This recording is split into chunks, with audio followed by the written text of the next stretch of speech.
High school is one of the longest things a student can do while they're in it, and the fastest thing that went by once they're done.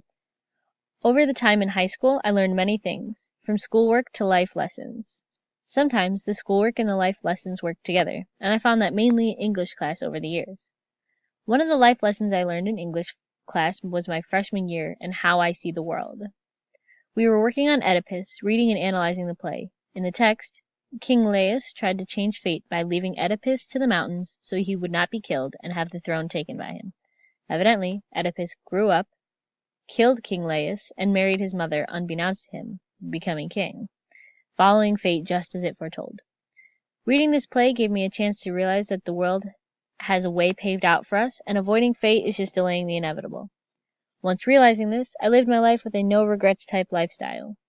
Doing this aided me in experiencing things as they came, and not looking back and wishing I had done more. Realizing everything happens for a reason and sticking to the plan helps me live my life to the fullest. More recently, in English class my senior year, we watched a short film called Dig, when a girl's father starts digging a hole for seemingly no reason. The girl spends the day watching him, no words exchanged. The neighbor children come to sit with the daughter, and the adults all nosily inspect his actions. The neighbors begin to tell the father that he needs a permit to dig that kind of hole, which is when the mother comes out and begins making an argument with everyone present. The daughter sticks up for her father, insisting he doesn't need a permit, but the mother shuts her down immediately. The police show up and take the father away for an unknown reason. Before he goes, he allows them to speak to the daughter. He doesn't ask his daughter to continue digging for him, but she does it regardless.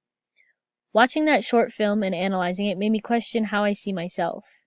After recent fights with my own dad, I watched the film and realized that I would be in the same place as the little girl had been, if I was in the same situation. I came to the conclusion that no matter how much my father and I fought, I would still be his daughter and do whatever he needed, even if I didn't know why. While my senior year in English class, we watched various short films. We also watched a short film called Miracle Fish, about a boy's journey through middle school with bullies, hardship with money, or trouble in school. He takes a nap in the nurse's office, and when he wakes, the school is empty. We follow the child's adventures in the abandoned school and really get to look into the childlike wonder. We watch him and begin to question how I see the world.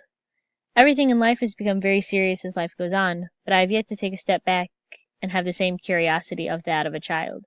In the short film, the child had no idea there's a school shooter in the building, nor does he assume that the man with the large gun is there to kill him. Perhaps taking situations that I am normally frustrated with in a child's perspective would be more helpful with how I see the world in that moment, or for moments to come.